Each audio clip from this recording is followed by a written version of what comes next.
Hey everybody, it's West Abnormalcy Hartford Bias here. disturbance at Pendleton Pike and La Pinta Drive. Control Claremont 63. 2223 Fair Oaks. Control David 701042, please. 1852. 224. If you've never had a chance to listen to the police 236 East scanner, 1852.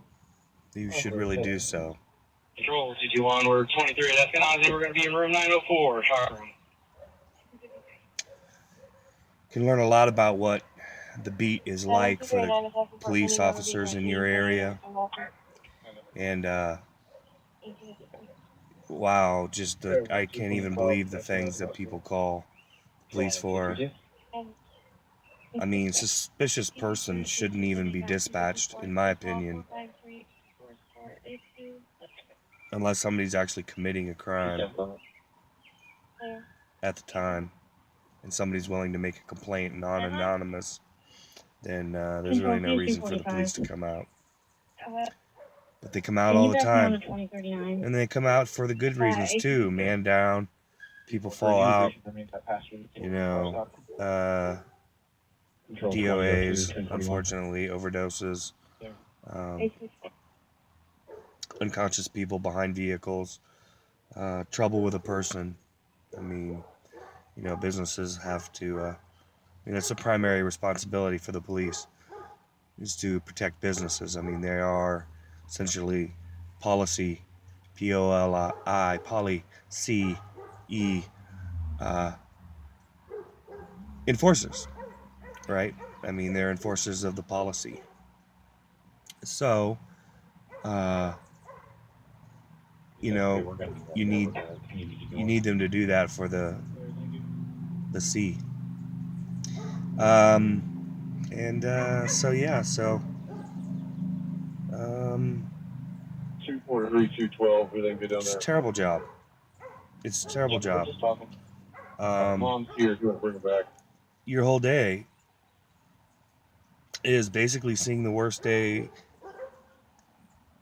of others. Like, it's like their worst days, and you spend your whole day seeing other people's worst days. So, in today's society, it's no wonder cops lose their shit on people on a regular basis. I mean, honestly, it's become normalized now. You can't expect to live in a culture where, abortion has become so rampant and so perverse and so far down the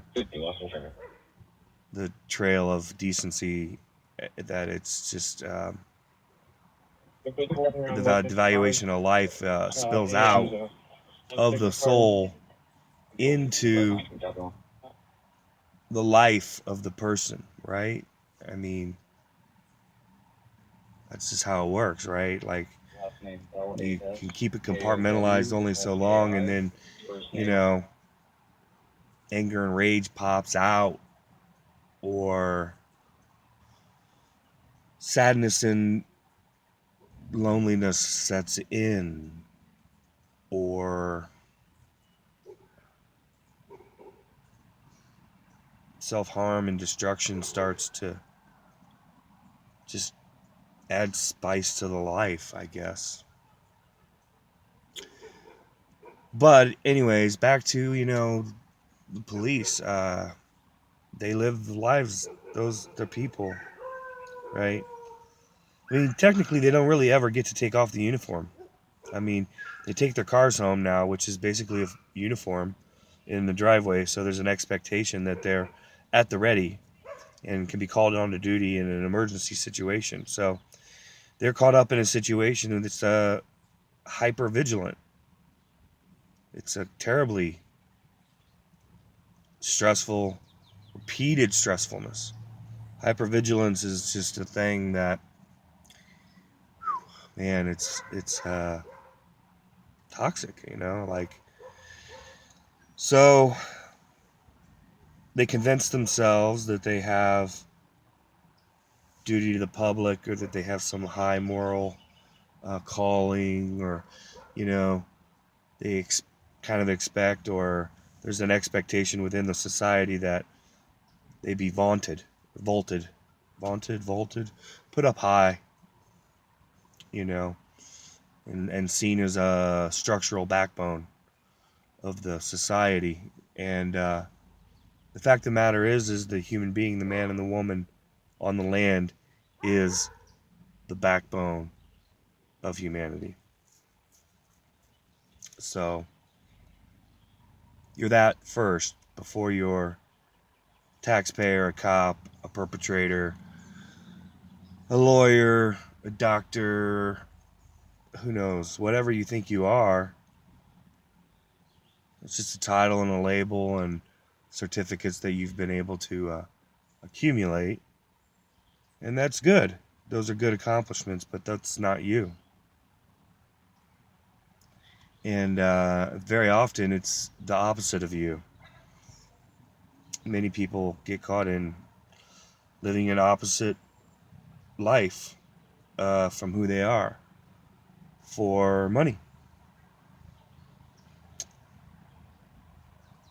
For money. And I'm a fan of money.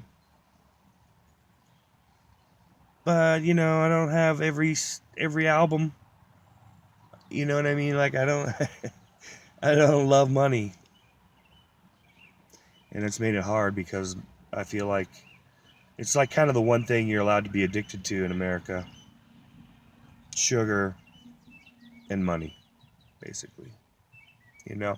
And the good thing about sugar is that its profitability was largely based on slave labor, right? So sugar and money are the two biggest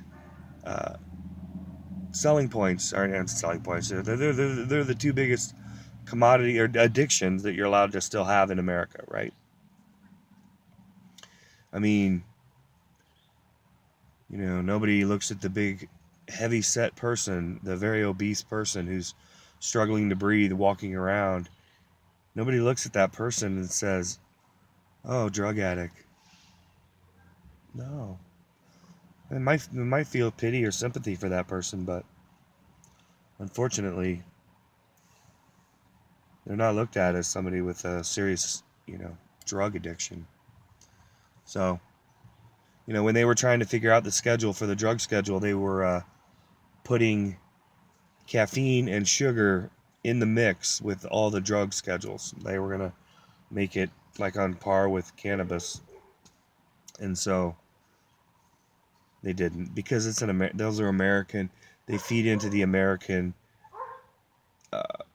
goals, right? The ideals that America needs to support and move forward with, such as, you know, productivity. You know, coffee wakes you up from the sleep that you're deprived of. Sugar makes you happy to do it. And money gives you energy on the back end. I mean, you're less tired on payday at the end of the night, at the end of the week, than the first week. If you're like you get paid every other week, right? That first Friday, it's just normal. You're just tired like normal, end of the week. The second Friday, when the money's in the account, you got a little bit more energy. A little bit more energy for the weekend. It's a drug. Changes your mood. Changes everybody's mood. Go down and give an average panhandler $100 or $200. Watch their mood just change because their day's done, right? They're done. They're done for the day. So, listen to the police blotter. Hear what your city's really doing. Hear what your city's really doing. Hear what your dispatchers are sending people on. Hear what people are calling in about. They'll tell you. You can hear it. You can hear it for real. It's as real as it gets. It's like a ride along. So, which I may do next. So, this is Abnormalcy Bias, signing out.